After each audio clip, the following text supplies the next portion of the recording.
Hi, I'm Greg Hallett from New Zealand. I'm the author of 10 books, and this is Dr. Jim Fetzer, the author of 30 books, so I'm looking up here. Well, some of those were edited. So Dr. Jim Fetzer's here in London. He's just given 2 talks, and London's one of his favourite cities. And what I want to do is give you the opportunity to get any message across that you want to. If there's anything in your talks that hasn't come up because it's been under a topic. Well, eventually, in the midst of the talks, between the talks and the interviews, most of the key points have emerged. But, I mean, what we need to understand with regard to JFK, for example, since I addressed both JFK and 9/11, Yes. is that we have discovered more than 15 indications of Secret Service complicity in setting him up for the hit. Yeah. We have discovered that he was taken out. 8, 9, or 10 shots were fired from 6 different locations. Jack himself was hit 4 different times. John Connolly 1 to 3. Another shot missed and injured a distant bystander, and then there were at least 3 shots that missed that appear to have been fired by members of the Dallas Sheriff's Department, the Dallas Police Department, the CIA, anti-Castro Cubans, the American military, and then Lyndon Johnson's own personal assassin. Plus, it was covered up by the FBI. Principals included J. Edgar Hoover and Lyndon Johnson with financing from Texas oilmen. What that means, of course, is this is the deepest, darkest chapter of American history I had ever studied until I began to peer over the abyss into 9/11. But those are the 2 events that I have studied in my capacity as an investigative journalist, I suppose you could say, or at least as a serious scholar of these events in my lifetime, and certainly I think in that of most Americans. So JFK was just achieving something which was very good for the people when he was assassinated. He was. That's excellent. There's a very fine book by James Douglas, Douglass, entitled JFK and the Unspeakable, where he traces JFK's evolution from a young president as a traditional Cold Warrior to a statesman for peace, how he was seeking to normalize relations with Cuba, how he'd signed an above-ground test-ground treaty with the Soviet Union, how he was conducting a range of negotiations to try to reduce the use or the threat of nuclear weapons around the world. He was abolishing or reforming the Federal Reserve. He was threatening to shatter the CIA into 1,000 pieces. His brother Bobby, as Attorney General, was cracking down on organized crime for the first time in its history. He was going to repeal or cut the oil depletion allowance that the Texas oilmen regarded as akin to their divine right. He was taking a whole lot of steps that, if they had been followed through, would have made a huge difference in American history, not least of which was pulling us out of Vietnam, where he had decided we should not become involved, just as General MacArthur had told him that American forces should never be involved in a land war in Southeast Asia. Yeah. Now, he was printing debt-free money. Yes, United States notes. I, as a young Marine Corps officer, I had one in my hand. I noticed it had this red embossed imprint, said United States note, instead of the green embossed imprint that said Federal Reserve note. He'd instructed the Department of Treasury to print millions of dollars in these United States notes, circumventing the Fed, which is actually a private consortium of banks that makes money merely by printing money for the American government. Yeah, it costs 6 cents to print a $100 note. It's absurd. Yeah. Okay, so, and then 9/11 was another great tragedy that just suppressed everyone. Well, what I discovered in relation to JFK is, for example, the government's official scenario involved violating certain laws of physics. For example, the weapon that Lee Harvey Oswald was alleged to have used, this obscure World War II Mannlicher Carcano, only has a muzzle velocity of 2,000 feet per second. Yep. Well, according to the death certificates, the Warren Commission report, even articles that were published in the Journal of the American Medical Association, Jack was killed by the impact of high-velocity bullets. But the Mannlicher Carcano with a muzzle velocity of 2,000 feet per second doesn't qualify as one. Yeah. Intermediate or medium velocity runs from 1,600 to 2,600 feet per second. So the Mannlicher Carcano cannot have fired the bullets that killed the president. Right. Now, you were talking about LBJ's contract killer or bodyguard. Who was that? Malcolm Mac Wallace was his name. Malcolm Mac Wallace. Yeah, he killed as many as a dozen persons for Lyndon, including one of Lyndon's own sisters. The most striking case was an agricultural inspector by the name of Henry Marshall, who came down to investigate whether or not certain cotton allotments that were supposed to serve as collateral for massive loans from the Department of Agriculture actually existed. A very successful con artist and swindler by the name of Billy Saul Estes had perpetrated many scams that benefited Lyndon, John Connolly, and their cronies. Yeah. Henry Marshall was found shot 5 times with a single-shot bolt-action rifle. Yeah. He had carbon monoxide in his lungs. He'd been rendered unconscious by a blow to the head, but the Texas Justice of the Peace declared it to be a suicide. Yeah, we get a lot of those. We call them suicided. Suicided, yes. One of LBJ's bodyguards during the hit on JFK, he was a part Cherokee Indian guy. Rufus Youngblood. Rufus Youngblood. Now, Rufus Youngblood was in New Zealand during the assassination of Prime Minister of New Zealand, Norm Kirk. Norm Kirk was trying to take over all of the insurance companies in New Zealand and have a 10-year moratorium before they paid them back, because he realised that the money paid into insurance companies was more than the tax take.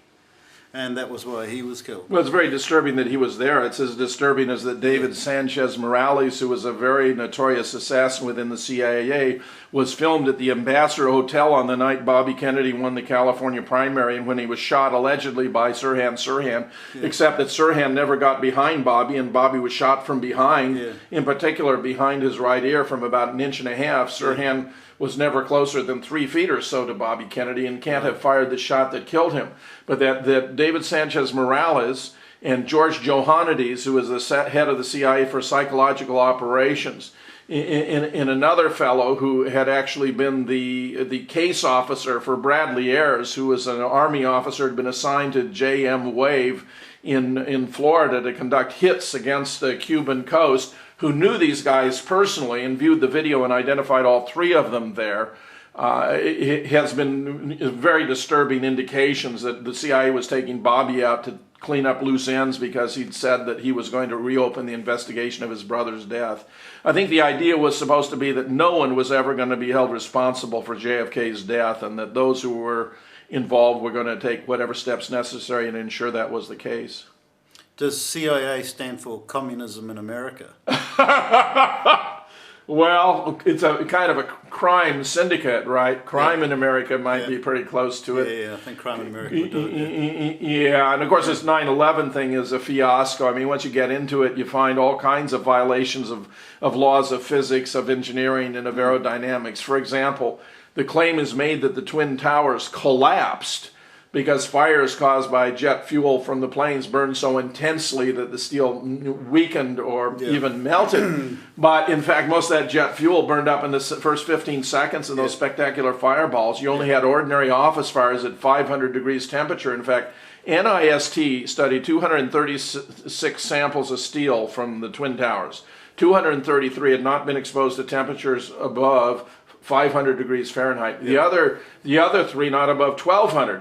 Well, Underwriters Laboratory had certified the steel used in the buildings to 2000 degrees for 3 to 4 hours before it even weakened, much less melted. In fact, after 4 hours, it didn't show any effects. You could have fires burn forever at 500 degrees and it couldn't have caused the steel to weaken or melt. Plus, in the South Tower, the top 30 floors topple over and astonishingly turn to dust before they hit the ground, and yet the building still is destroyed, and yet there's no pressure downward from those top 30 floors, which makes that another physical impossibility. And in the North Tower, you have a similar effect, where you have a top 16 floors putting downward pressure on the bottom 94, but an instructor of physics in a high school did an analysis and found that those 16 floors put 1 unit of downward pressure, whereas the lower floors, which were all solid cold steel, place 199 upward forces. Yeah, there's a rule in the American military that they have to test their new weapons on their own population.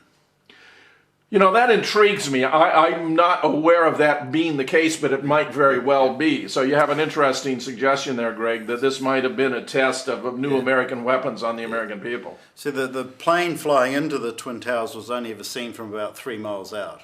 and it was a perfectly blue clear sky. It seems to have been zebra imaging creating a hologram coming in, and the jet fuel or something similar already being in the building to show an explosion. Yeah, something like this. And then thermite or thermate on the building all the way down, and then some sort of a space weapon like a microwave technology that could dissolve things coming down. It's some combination. You're on the right track for sure, because the plane is performing impossible feats. It's flying 560 miles an hour, which is as possible at cruising altitude of 35,000 feet, but not at 700 to 1,000 Crashes feet. and there's no tail wobble. Crashes and there's no indications of a collision. It melts into the building in violation of Newton's laws. The nose pokes out the other end. The nose pokes out the other end. And this is possible if you're using computer-generated images or some kind of compositing, feeding an image in, or some sophisticated form of and then hologram. At the same time, all the gold's being raced out of the building from the basement. Yes, I know. That's right. Then there's the planes aren't allowed to fly, except for the Bin Ladens. Yes. And the gold trucks have just driven onto the back of the Bin Laden's plane. That's right. And the buildings, which were 500,000-ton buildings, steel and concrete principally, are being converted into millions of cubic yards of very fine dust. I had an Episcopal priest from St. Mark's Church in the immediate vicinity, Father Frank Morales, on my show twice, and he emphasized that those two buildings were destroyed below ground level. That means they didn't collapse. They were converted into very fine dust by some combination of mechanisms, which is completely beyond the scope of any possibility for Islamic terrorists, who obviously were playing the role of patsies. As you were saying, it wasn't a pack down to 1 and 12. Right. It was a pack down below ground level. That's right. In fact, for the building 7, which was a 47-story building and also had underground basements, of course. In fact, it was erected over 2 enormous electrical generators. It was a very robust building. But when it collapsed, all the floors moved at the same time. It was a classic controlled demolition. Total. And when it was over, it had about 5 to 7 floors of debris, the pancakes.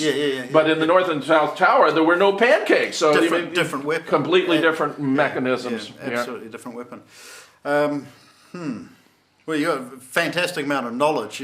It's quite difficult to interview because no one can keep up. Well, you've got 20 years of research, and it's fine research. It is. Well, it's so strange, Greg. Being top of your field. Professional philosopher, I deal principally with abstractions and very technical issues like the theoretical foundations of computer science, artificial intelligence, cognitive science. I never in my life imagined I could know so much about a single historical event such as JFK or another such as 9/11. So it's really quite a fascinating experience for me intellectually. Yeah, the impression I get of America now is that it does not run itself. It's either run by Israel or Britain. And Britain has papers stored in Temple Bar that shows that the United States of America is a British plantation, and it is actually the United Freemasonry States of America. So in the Atlantic Charter, around August 1940, they came up with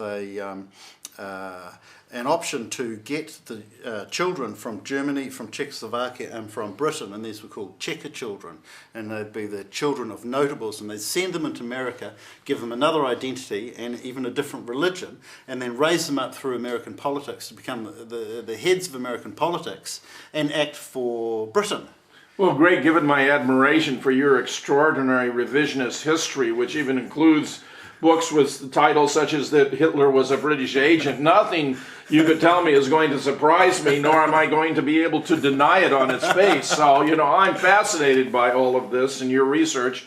And let's just say it would explain a lot if that were the case. Yeah, it seems to me that some of the children did come from Czechoslovakia, like Madeleine Albright, she was a Jew and became Madeleine Albright the Catholic in America, and she was raised up to the top levels, and she did murders there.